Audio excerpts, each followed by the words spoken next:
It's time for Wild About Trial, where two legal experts square off on the most interesting cases going on around the country today. With us, criminal defense attorney Sara Azari and former prosecutor Bob Bianchi. Thanks for being here. First up, a woman is suing her now ex-boyfriend after he won a $6.1 million lottery jackpot and secretly moved out while she was at work.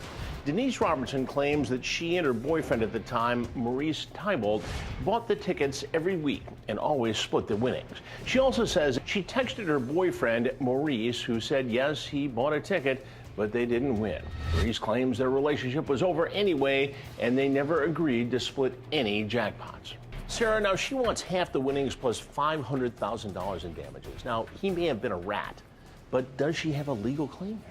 She absolutely has a legal claim. There's a pattern in history between these two individuals where money would come out of her personal checking account, pay for lotto tickets, and to the extent that they won, they would split it 50-50. This is no different. Just because it's $6.1 million doesn't mean that it's his ticket out of the relationship. I mean, look, if you're living off this gal and you win $6.1 million and you want to break up, split in half and go. Chris, it's the old schoolyard yarn.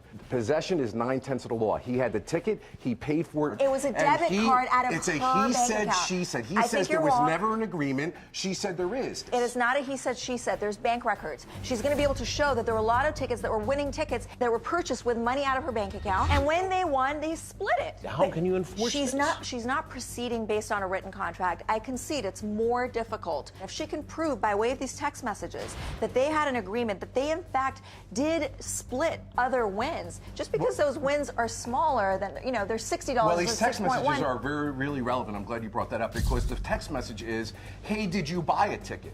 Well, if they had this agreement, you would have suspected that they would have known. And when he says yes, she says great. And when they find out that he wins, he says, he lies. You know what? I'd be willing to just take a part of it. Exactly. If they had an agreement, why would he write that? No, and who else would get the other part? There wouldn't be a dialogue that would say, did you buy a ticket? No. It would have been, hey, did the ticket that we agreed that you were going to buy, did you get it?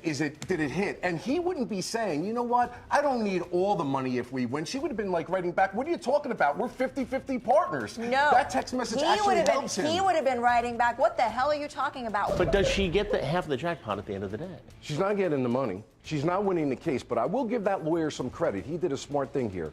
He's hoping that the jury is going to sit there and feel bad for her and say, okay, we'll give her a court. Right. But I don't think in the end that that's going to be successful. I think a court is going to look at the totality of the evidence, and I think she'll be able to prove this case. All right, now we want to hear from you. Do you think she deserves half the lottery jackpot? Check in right now on our Facebook page. Our last story is causing a lot of controversy here in New York City. Lisa Palmer dropped out of Hunter College nearly 2 years ago, but has refused to leave her dorm room. The school has now filed an eviction lawsuit and says she has racked up a staggering $94,000 in unpaid fees. Palmer says this has all been a big misunderstanding and that she plans to fight the lawsuit till the end. How does this happen in the first place? You know, Chris, I've been doing this for 30 years, and I don't know why when I read about this case, I got so agitated and boiled up. I mean, we have come to a place where... Are you a landlord? You know what? Here's the thing. Those laws were passed to help against predatory landlord practices. Here's this woman with a job who's sitting in there who just decides, hey, I don't want to leave my dorm room. She is there because she wants to go to school. They effectively, constructively kicked her out. This is not a dropout, it's a kick out. She tried to settle a bill with them. They didn't settle the bill with her. A tuition bill. It then accumulated and snowballed, let me finish, it snowballed into $94,000 worth of debt, and now they want to evict her. Good for her, she's standing firm. I would do the same thing. She's a pain in their behind. You would not. Yes. I want to stay in my house and not pay my mortgage. I want to eat a hamburger at the restaurant and not pay for it because I'm getting back up on my feet. And unfortunately, the world is rough. When you don't pay your bills, when you enter into a school, you're not allowed to stay in the dorm when you're no longer a student. She's trying to pay him? How? She's got 2 jobs. She's been living for free, and she's done zero. She initially went into the administration trying to settle this debt, and instead they said, you cannot enroll. And now they're saying she's a dropout. No, she's a kick out. We're not talking about someone who's living in some luxury penthouse rent-free. She shouldn't be there, she is in the pits of this dorm. Listen, she doesn't want to be there. She's making a point. At the end of the day, does she get evicted?